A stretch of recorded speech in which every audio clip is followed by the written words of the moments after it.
Hello प्यारे बच्चों, कैसे हो आप लोग। मैं कपिल चौधरी आप सभी का स्वागत करता हूं अपने YouTube चैनल इंस्पायरल स्टडी में। बच्चों, बहुत सारे टॉपिक हमने आपको दिए, उनमें से एक इम्पॉर्टेंट टॉपिक आज हम आपको दे रहे हैं और ये टॉपिक भी ऑन डिमांड है ना। अब कुछ बच्चे मुझे कह रहे हैं कि सर आप कमेंट्स पे रिप्लाई नहीं देते। भाई मैं जितना आप लोग अच्छे अच्छे कमेंट्स करते हैं उनके रिप्लाई दे देता हूं। कुछ लोग भद्दे कमेंट्स करते हैं तो बताओ उनके रिप्लाई मैं क्यों दूं, है ना। उनको फिर रिमूव करना पड़ता है। तो आप लोग अच्छे कमेंट करिए। अच्छे कमेंट का मतलब है कि आपको अगर निगेटिविटी वीडियो में दिख रही है ना, तो आप निगेटिविटी को उसके तरीके से मत दिखाओ, आप उसको कहें कि सर ये प्रॉब्लम है ना। तो चलिए बच्चों, आज एक इंपॉर्टेंट टॉपिक जो कि ऑन डिमांड है, प्लेसेंटा, उसको पढ़ लेते हैं। अब प्लेसेंटा को पढ़ने से पहले अगर एक चीज हमें जाननी है तो पहले ये जान लो कि प्लेसेंटा क्या है। बच्चों, एक बात मैं आप लोगों को बता दूं कि हम लोग जब बहुत छोटे होते हैं, बहुत छोटे, कितने छोटे, इतने छोटे कि हम फीमेल बॉडी से बाहर भी नहीं निकलते हैं, यानी कि हमारा जन्म भी नहीं होता है। तो आज की ये दास्तान है आपके जन्म से पूर्व की, जैसे प्राचीन समय कहते थे ना, तो आज की दास्तान प्राचीन समय की है, जब आप अपने जन्म से पहले की अवस्था में थे, है ना।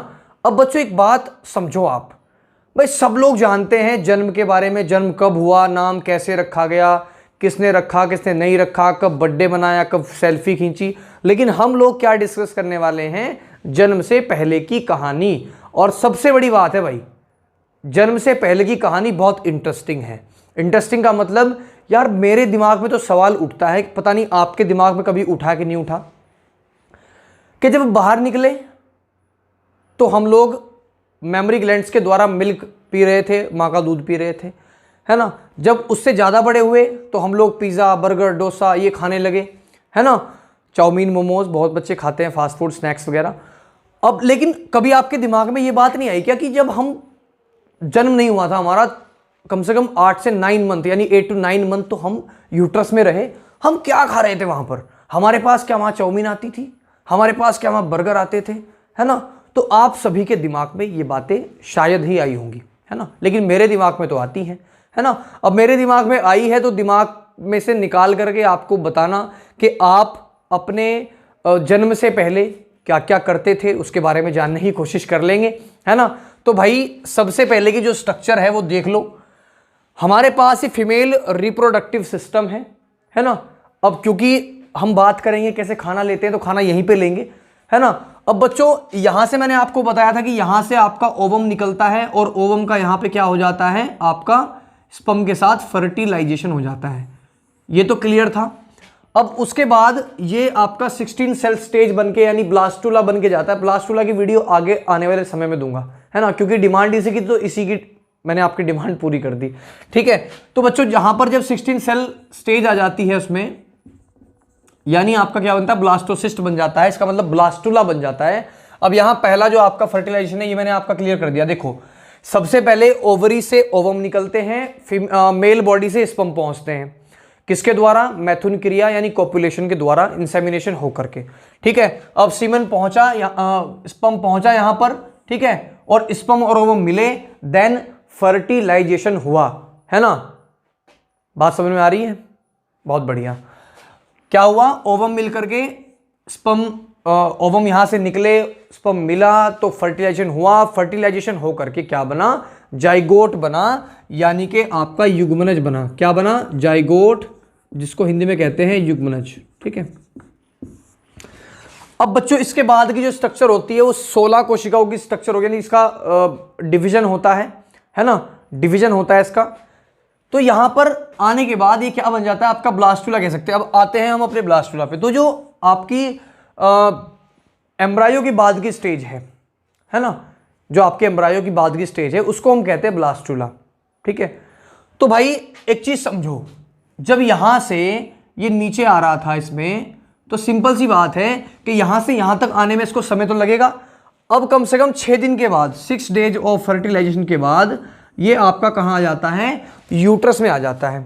अब सबसे बड़ी बात यह है कि यूट्रस में क्या काम करेगा, क्या यूट्रस में आने के बाद कहां रुकेगा, यहां रुकेगा, यहां रुकेगा, कहां रुकेगा, कहीं जगह नहीं है इसके लिए जगह बनानी पड़ेगी, है ना। कैसे बनाओगे जगह, अब यहां से ब्लास्टुला आया और आ करके यहां पर इम्प्लांटेशन के लिए बैठ गया। ठीक है, लेकिन कहां जाएगा? तो बच्चों मैं आपको बता दूं कि जो ब्लास्टुला आपका जा रहा है ये आपके एंडोमेट्रियम। अब एंडोमेट्रियम कौन सी होती है? इनर लेयर होती है, ये वाली जो मैंने आपको बना रखी है। देखो 3 लेयर होती है यहां पर, एक होती है पेरीमेट्रियम, ठीक है, एक होती है मायोमेट्रियम और एक होती है आपका एंडोमेट्रियम। ठीक है, ये बाहर वाली, ये बीच वाली और ये अंदर वाली, ये घर वाली, एक बाहर वाली, एक मध्य वाली, ये तीसरी वाली आ गई। ठीक है, तो यहां पर एक होगी एंडोमेट्रियम यानी अंदर वाली, घर वाली जिसको कह सकते हैं। ठीक है, और ये जो हो गई मायोमेट्रियम, ये हो गई मध्य वाली और ये हो गई बाहर वाली। अब हमने तो घर वाली और बाहर वाली सुना था, ये बीच वाली भी आ गई। अब कोई बात नहीं, पढ़ लेते हैं क्या जा रहा है हमारा। ठीक है, तो यहां पर ये एंडोमेट्रियम में धंस जाता है ब्लास्टुला। ठीक है, और कहां धंसता है इसके लिए भी अलग जगह है ना। ऐसा नहीं है कहीं पे भी जाके बैठ जाएगा, है ना, कहीं पे बिन बुलाए मेहमान बिल्कुल नहीं है ना। तो बच्चों ये एक ऐसा मेहमान है जिसके लिए जगह फिक्स कर रखी है, सोफे वोफे डाल के फिट बिल्कुल कर रखा है हमने, क्योंकि प्रोजेस्टेरोन इस काम को कर रहा था, एंडोमेट्रियम को तैयार करने की कोशिश कर रहा था।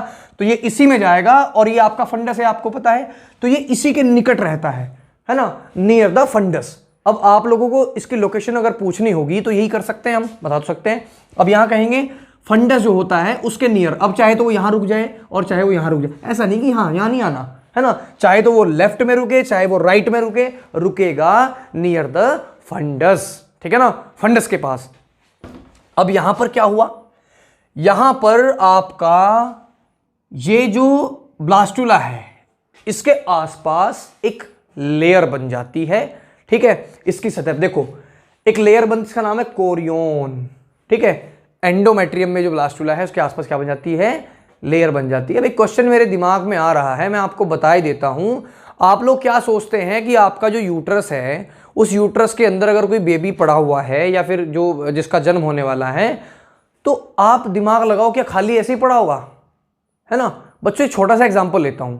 आप लोगों ने कभी, आपके मतलब मोस्टली बच्चे गांव से भी होंगे और वैसे भी होंगे, तो जिन बच्चों ने कभी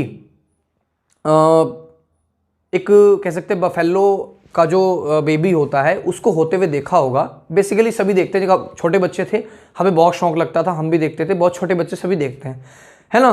तो देखते हैं आज हमारे मिम्मा हुआ है ना, मिम्मा बोलते थे इसको, मिम्मा मिम्मी एंड ऑल, बहुत सारी बातें हैं। ठीक है, तो उसको क्या करते थे हम उसको देखते थे, तो उसमें एक लेयर, एक बच्चे के से एक लेयर लिपटी रहती है, जो बिल्कुल सेम ऐसा ही है, हमारे से एक लेयर लिपटी रहती है, यानी बच्चा जिस लेयर में होता है उसको बोलते हैं हम एमनियोटिक लेयर। ठीक है, क्या बोलते हैं? Amniotic layer. ठीक है, या वॉल कह सकते हैं इसको। ठीक है भाई, अब यहां पर आ जाते हैं। एंडोमेट्रियम में जो ब्लास्टुला है वो अपने आसपास अपनी सतह पर क्या करता है? एक कोरियोन बना लेता है, लेयर बना लेता है। अब कोरियोन के अंदर एक लेयर बनती है जिसको एमनियोन झिल्ली कहते हैं, और एमनियोन को एमनियोटिक वॉल भी कह सकते हैं। ठीक है जी, तो यहां पर जिस झिल्ली में आपका बच्चा यानी बेबी रहता है उसको बोलते हैं एमनियोटिक वॉल। ठीक है, क्लियर हो गई बातें? कोई बात नहीं। अब बच्चों सबसे बड़ी प्रॉब्लम क्या है? अब बच्चा जो ब्लास्टुला से पहले था तब तक तो अपने आसपास का जो ब्लड सलड था उससे वो ले रहा था खून, मतलब अपना फूड वूड, लेकिन अब मेन क्वेश्चन आ जाता है जो हमने बोला है कि बच्चा खाना कैसे लेता है। अब यहां तक तो चल गया था काम, लेकिन यूट्रस में आने के बाद वो खाना कहां से लेगा? अब मैं बता रहा हूं, आप लोगों को पता होगा जब यहां से प्रोजेस्टेरोन लेवल हाई था तो इसने एंडोमेट्रियम तैयार कर दी थी। ठीक है, एंडोमेट्रियम में ब्लड वेसल्स में बहुत अच्छा ब्लड वगैरह भर दिया उसको नरिशमेंट करने के लिए, है ना, लेकिन 9 महीने थोड़ी ना चल सकती है वो, क्योंकि प्रोजेस्टेरोन लेवल तो कम भी हो सकता है, समझो। तो होता क्या है कि इसके अंदर एक स्ट्रक्चर बनाई जाती है। स्ट्रक्चर क्या? कि जो आपकी जो कोरियोन होती है उस कोरियोन पर छोटी छोटी, बहुत छोटी फिंगर लाइक प्रोजेक्शंस निकल जाती हैं। हिंदी वालों को बताऊं तो अंकुर निकल जाते हैं, है ना। क्या निकल जाते हैं? Finger like projections. ये आप लोगों ने स्मॉल इंटेस्टाइन के जैसे पढ़ी होगी, तो ऐसे ही कह सकते हैं कि फिंगर टाइप स्ट्रक्चर्स निकल जाती हैं, और उन स्ट्रक्चर से अब वो तो हो गया। तो यहां पर क्या हुआ कि आपका जो कोरियोन है उसमें से निकल गई। अब यूट्रस जो है आपका एंडोमेट्रियम, वो भी भाई ब्लास्टुला भी निकालेगा और आपका एंडोमेट्रियम भी यानी यूट्रस भी निकालेगा। तो उसमें भी कुछ विली, यानी विली कह सकते हैं उसको, है ना, क्रॉनिक विली कह देते हैं इसको तो हम। ठीक है, और उसके बाद में एंडोमेट्रियम विली। तो ये दोनों क्या करती हैं? ये दोनों जो विली यानी फिंगर लाइक प्रोजेक्शन है आपस में जुड़ जाती हैं ऐसे करके। ठीक है, और जुड़ जाती हैं तो एक स्ट्रक्चर को फॉर्म करते हैं जिसको प्लेसेंटा कहते हैं।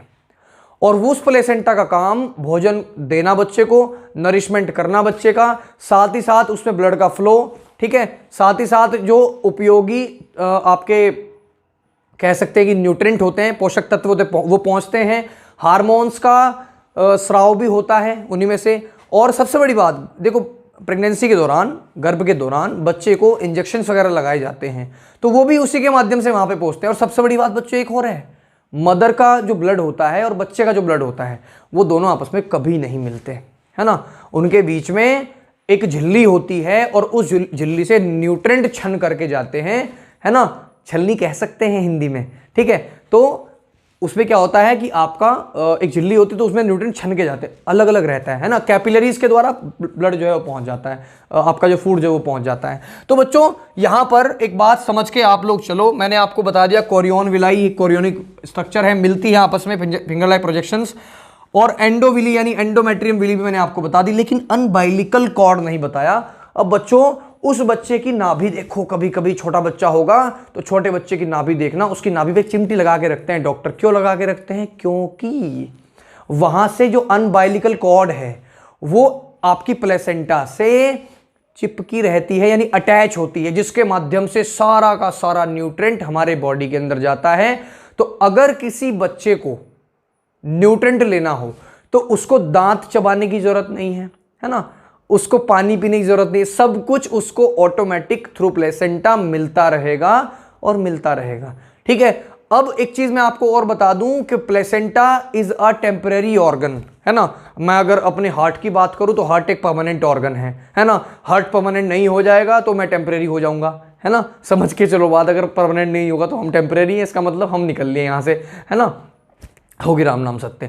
तो उसके बाद क्या होगा कि आपका जो प्लेसेंटा है ये एक टेम्पररी ऑर्गन है। टेम्पररी का मतलब जब प्रेगनेंसी होती है तभी मैं डेवलप होता हूं, मैं तभी आता हूं जब मेरा काम होता है, अदरवाइज मुझे टाइम नहीं है, ऐसा प्लेसेंटा कहती है ना। तो प्लेसेंटा को अपरा कहते हैं हिंदी में। तो अपरा क्या कहती है कि मेरे पास इतना टाइम नहीं है, हद से हद 9 महीने, हद से हद 10 महीने में दे सकती हूँ, इसके बाद मुझे फ्री करो, मुझे काट फाट के फेंक दो, मेरी बॉडी में जरूरत ही नहीं, मैं करूंगी क्या, है ना। ऐसी प्लेसेंटा कहती है। तो बच्चों ये ओवरव्यू कर लो थोड़ा सा। पहले मैं आपको बता दूं कि प्लेसेंटा करती क्या है। ये भोजन को पहुंचाने का काम करती है, रेस्पिरेशन का काम करती है, एक्सक्रेशन का काम करती है।